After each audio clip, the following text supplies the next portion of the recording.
एजा मारो करू एजा आंख रही तो फूट जाइत कि ना बाकी हमरो सुनो अच्छा मान ला हर पियावा सीमा पर गइल बड़े आ कुछ देवरा घरे रहे तो ओकरा खातिर ना कहबो तोरे जैसन देवर घरे ना कि ननदो के भैया ए हमर सैया पढ़ी के पति रौरा आ जाइब गैया भइल गया माटी देवरवा बोलमू जी घोरता जवानी में जहरवा बोलमू जी सखिए के रहना मजरा यही दिन पे गौर बचना का तू तो बहरा बड़ा ना तो सुना ना जो गो गई तो गो गई हां पक्का पक्का चल लेकिन हिसाब से हम भी नहीं हिसाब से जब से तू सैया कैला हरियाणा होटल घोटात नहीं के हमरा से खाना और जरल रोज अरबा बलम जी आ गोलू राजा जैसन के लाइन मारे लो देवरवा बलम जी लाइन मारे लो देवरवा अब सुनो जी कहले बानी कि जाऊ हो गई तो गो गई नहीं अरे हम तो तू ही कहतर कि ए सैया परी पैया का होई है हो रुपैया हाय हाय अरे न चाहे हलका नहरवा बोलमू जी अवन ओढ़ा दिया चरवा बोलमू जी सखिए के रहना बजरवा जय गो कहबू अरे भौज के नौकरी बा कैसन ई नौकरी अब भले घरे रह के ढोले ता टोकरी आवो गोलू ना तो फसरी लगाई काहे मोरम मरे मत अरे नहीं तो देवरवे पोचोती रही जाई काहे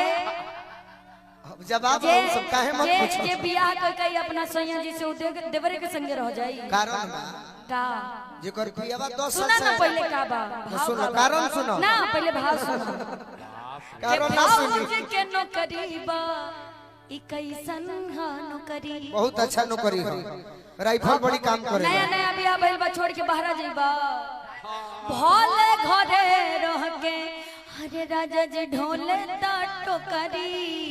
हम अगर नहीं गाते ना तो फौज के जवान रहते सुना ना नहीं सही कहते आइए आप नौकरी खराब मत कहो अरे आप भोजपुरी के जवान हैं जी देश के जवान क्या आप अपने शब्दों से देश की सेवा करते हैं ना बाकी सरमान कर ले देखो सबे हमरो कुछ लाग जाए इन्होंने क्यों मैंने सही बोला ना कि आप शब्दों से अपने देश की सेवा कर रहे हैं ये कम बड़ी बात है क्या ये कम बड़ी बात है सर ये सरस्वती सबके भाग्य में नहीं है जो आपके पास है कि भौज के नौकरी बा कैसन नौकरी लगवा भोले घरे रह के ढोले दा टोकरी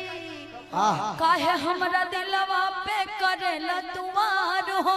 वाह आ तू ही दबाड़ा सैया जिए के आधार हो सही में तोहर धड़ के जियरवा बोलम जी बाकी अवन उड़ा दी अचरवा बोलम जिया जिया अवन उड़ा दी अचरवा बोलम जी अवन उड़ा दी अचरवा बोलम जी अवन उड़ा दी अचरवा बोलम जी चुटुर पुटुर बोले लुए डारली लड़ो सुटुर सुटुर चुटुर पुटुर बोले लुए डारली लड़ो सुटुर सुटुर आ जोनहरी में चल न करे एक मिनट अब तो हमारे कटब घर नहीं बा कि जोनहरी में चलबा बियाह कला इज्जत से ले चला घरे के जोनहरिए खाली बा बतिया नहीं के सुनत भोला भैया जोनहरी में ले जाए वालन का काम आवारा गर्दी होला आवारा लोग जोनहरी में ले जाला जे असली मर्द होला बियाह करके अपने घरे ले जाला अच्छा लिया जाए तो बोला ना कि चुटुर पुटुर बोले लुए गोरिया बियाह में सुनो बोले के पड़ी बोले के हम बोला तनी बियाह हुई जब लगन नियर आई पंडित जी से देखवाई कि लगन कब तो जरूरी बा कि ओकरा पहले तू जोनहरी में जइबा हमरा संगे हमार लगन बेचैन रही तब का कर अरे चलता हटा कि मना के चुटुर रखा पुटुर बोले लुए गोरिया लड़ सुटुर सुटुर अच्छा आ जोनहरी में चल न करे के आ खूब गुटुर गुटुर जोनहरी में चल न करे के खूब और एगो बात कही का